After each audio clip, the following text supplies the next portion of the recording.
भगवान सर्व काही करतात, पण वैष्णवाला नाराज करत नाहीत. कुंतीचा भाव जाणून भगवान परत आले.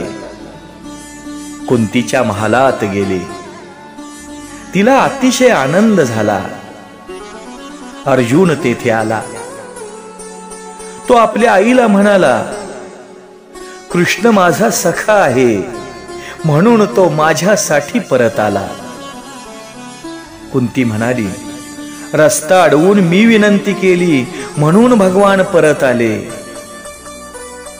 एवढ्यात द्रौपदी म्हणते, कृष्णाचे बोट कापले होते तेव्हा मी माझी साडी फाडून त्याच्या बोटाला चिंधी बांधली होती, म्हणून तो परत आला.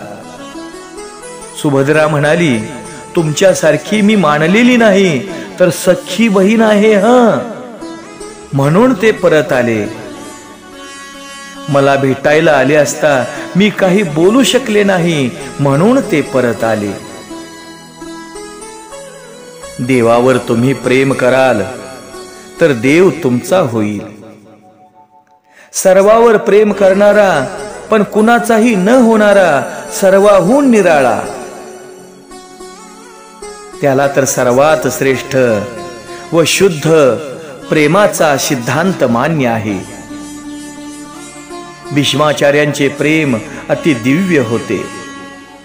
श्रीकृष्ण म्हणतात, मी सोयरे संबंध मानित नाही, मी तर प्रेम संबंध मानतो.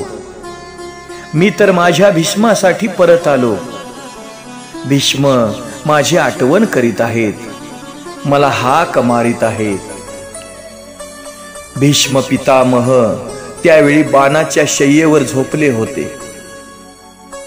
त्यांचा शांततेने मृत्यू व्हावा म्हणून भगवंत परत आले. महापुरुषांचे मृत्यू सुद्धा अमंगल असतात. संतांचा जन्म आपल्यासारखाच सामान्य होतो, म्हणून त्यांच्या जन्मतिथीवर उत्सव सहसा केला जात नाही. पण संतांचा मृत्यू मात्र मंगलमय होतो, पुण्यमय होत असतो, म्हणून त्यांची मृत्यूतिथी पुण्यतिथी मानली जाते.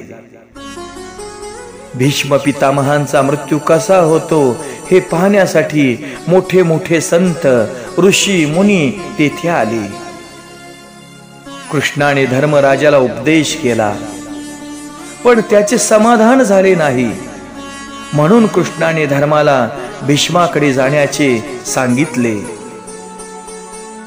बाणगंगेच्या किनारी जेथे भीष्माचार्य बाणशय्येवर झोपले होते तेथे सर्व आले. भीष्माने ठरवले होते की उत्तरावस्थेत व उत्तरायणात मला मरायचे आहे. भीष्म इच्छा मरणी होते. त्यांनी काळाला बजावले होते की मी तुझा नोकर नाही, मी तर श्रीकृष्णाचा सेवक आहे. भीष्म द्वारकानाथाचे ध्यान करू लागले.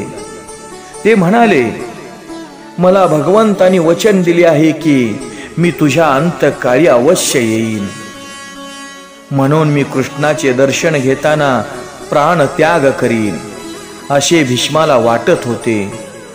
त्याच वेळी धर्मराजा तेथे आले. जय जय राम कृष्ण हरी.